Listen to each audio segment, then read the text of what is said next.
Welcome back, Honors. Oh man, it's been a little bit since we've had a flip. Well, actually, that's not true. You had one on what? The weekend, right? Something like that.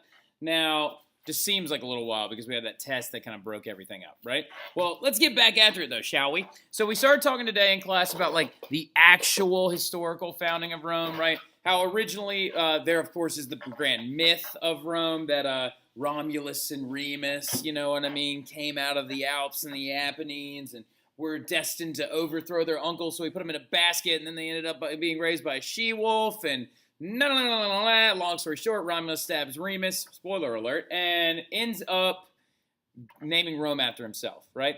Well, in all actuality, we know that it was actually a nomadic group of people called the Latins, right? So that they actually descended upon the Italian peninsula, found a fertile plain of land on the one side of the Apennines, and then a small group of them migrated over and called themselves Romans and founded the original city-state of Rome, right? So, well, really quick though, also continuing on that, Rome was founded on a hill overlooking the Tiber River. Not to be confused with the Tigris River, the Tiber River, right? So, very important that you know that. You need to underline it or star it or circle it or something like that along those lines, all right?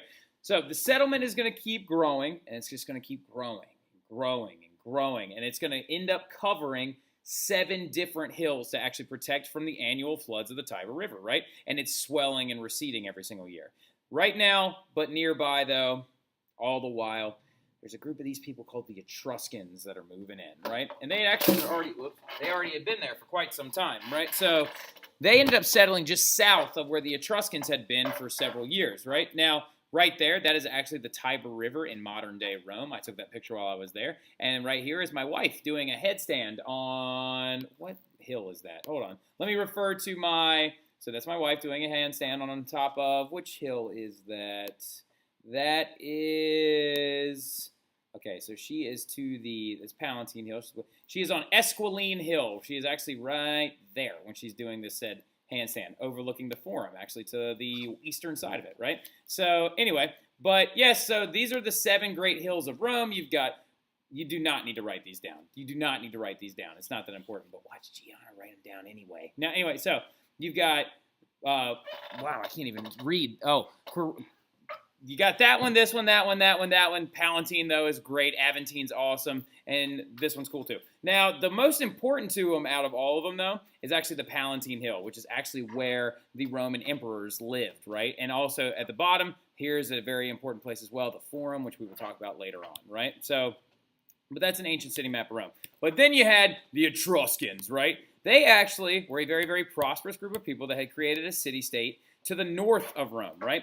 Now, they also had been there for quite some time, right? The Etruscans had an entire culture all their own, but they actually had stolen 3 big-time traits from the Greeks, right? They traded with the Greeks and shared their culture. They had very, very similar gods and goddesses. They had very similar attire, similar musical instruments, laurel wreaths. That's why, so when a lot of people in, like, something that honors kids need to make sure that they know is what a lot of y'all don't realize is that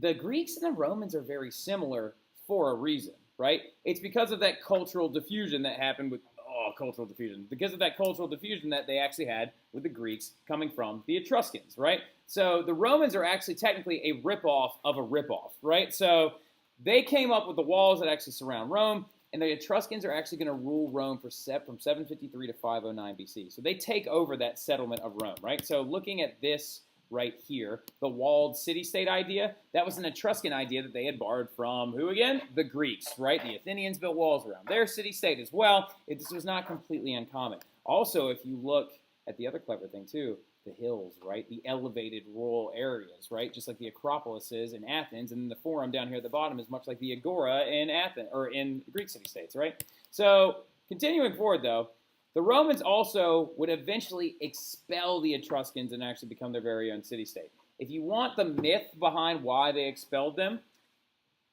like, I don't want to say it over the internet, but you can ask me tomorrow in class. It's like, why did the Etruscans end up getting kicked out by the Romans? It's very, very, very fanatical, and it's all about a woman named Lucretia. But anyway, now, the Romans are going to expel the Etruscans and become their own state. But all the while they were being ruled by them for over 200 years, there were three things that they adopted that were completely Etruscan that actually became to be very, very important parts of their society. One of the big ones, of course, and here are the three things right here. Make sure you write them all down. Starting right off that right here, the toga, right? Their traditional garb was actually an Etruscan model taken from the Greek tunic, right? So then you have right here their alphabet. That is an adopted version of a Greek alphabet that actually turned into the Etruscan alphabet, which would eventually turn into the Roman alphabet, right? And then this guy right here, very important piece of symbolism.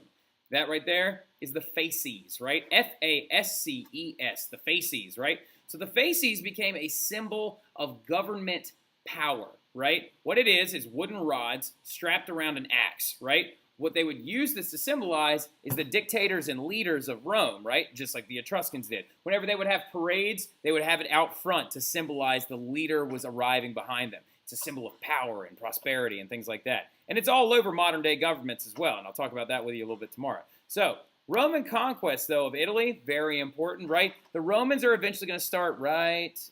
Well, hold on, let me zoom out. They're going to start out right here, right, in the right in the middle area of Italy on the west coast, and they are going to expand to take over the entire Italian peninsula, right? So, well, really, really fast. They're going to fight several small wars to conquer small areas surrounding their original settlement, right? Which brought forward the myth of the dictator, right? Cincinnatus. Cincinnatus became the model of what a dictator is supposed to be when he had his war with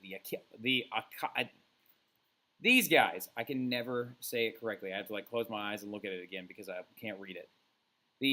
I think it's the Aequi, but I'm sure I'm pronouncing that wrong. So now, anyway, but Cincinnatus and the Aequi, right? Cincinnatus was the mythical dictator of Rome that is believed to have set up the model of what a dictator is supposed to be. So this is very important that you understand about Cincinnatus. Number one of the biggest cities in Ohio is named after him. And second of all, what ended up happening is apparently Cincinnatus was a farmer, a former soldier and a farmer, and a very great general. But he had retired, right? He retired and he went back to his farm doing his real passion, which was caring for himself and his family, right? Well, the Romans came up to him urgently and they were like, Cincinnatus, we need you to take over this neighboring tribe so we can expand our city-state and become what we're truly meant to be because they are threatening to take us over. So Cincinnatus simply picked up the rag out of his belt, wiped his brow of sweat, put it back, then walked away and led Rome to 2 successful victories in war, consolidating the Roman area around the city-state of Rome and creating the idea of the grand dictator. So something you need to know about Roman government is every time they go into a period of war, they bring in a dictator, right? So Cincinnatus is the best model because what do you think Cincinnatus did right after the war was over? He gave power back to the people immediately after, minutes after, some say. And here he is again, holding the what? The fasces, right? And that's where we're going to stop. This is not a long flip today, actually. This is not a long flip at all. It's only about, like, what is that? Like 9 minutes, right? So, because tomorrow we're going to get into why Rome eventually then grew up to take over the entire Italian peninsula, how they organized their military, and how they're going to keep expanding, right? So, but the precedence was set with this guy, right? Cincinnatus. So, very, very good stuff today. Very, very proud. Your first DBQ is actually coming up sooner rather than later when we get to Augustus. So just kind of remember that. And yeah, great job. Very, very proud of you guys. And I will see you guys tomorrow. Have a great evening.